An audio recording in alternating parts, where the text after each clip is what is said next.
নমস্কার।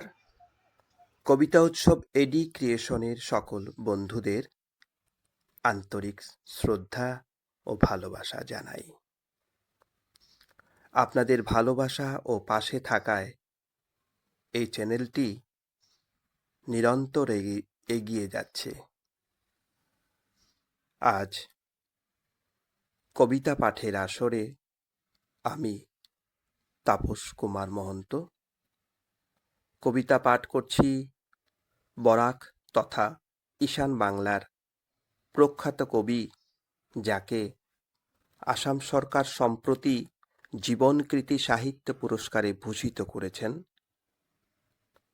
শ্রী আশুতোষ দাসের আজ আমাদের উৎসব কাব্যগ্রন্থ থেকে সে আসেনি শীর্ষক কবিতাটি পাঠ করছি।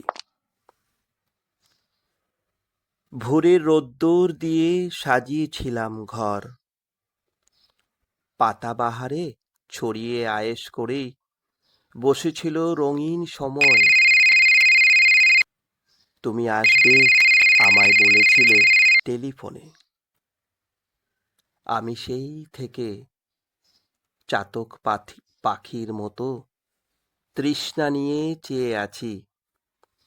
আমার অশ্রুর বিন্দু তখন ছড়িয়েছিল আলপনার মতন, যেমন রং দিয়ে দক্ষ শিল্পী আঁকে আলপনা, সেইভাবে এঁকে গেছে কেউ।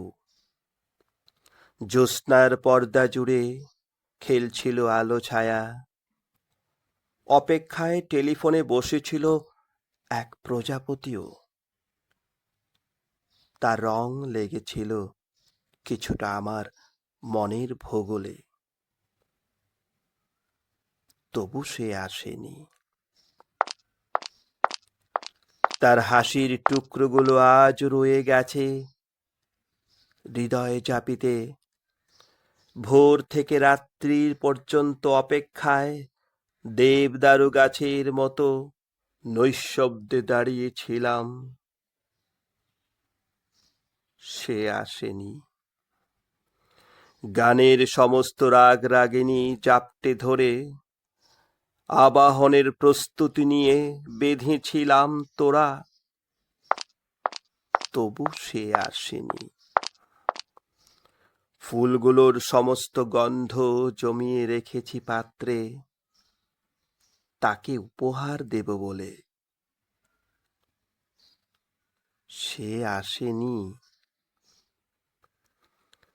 নদীর অনন্ত ঢেউ থেকে এখন নূপুর তৈরি করেছে, তার পায়ে বেঁধে দেব বলে। সে আসেনি। টেলিফোনের কথাগুলো বুকের দেয়ালে কেবল ঝুলছে।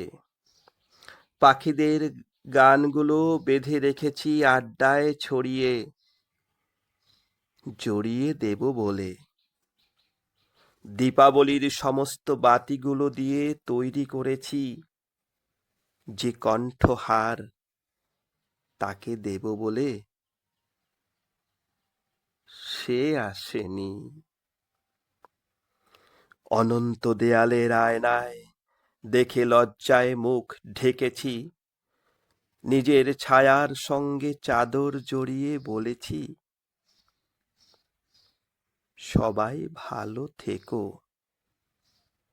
ভালো থেকো।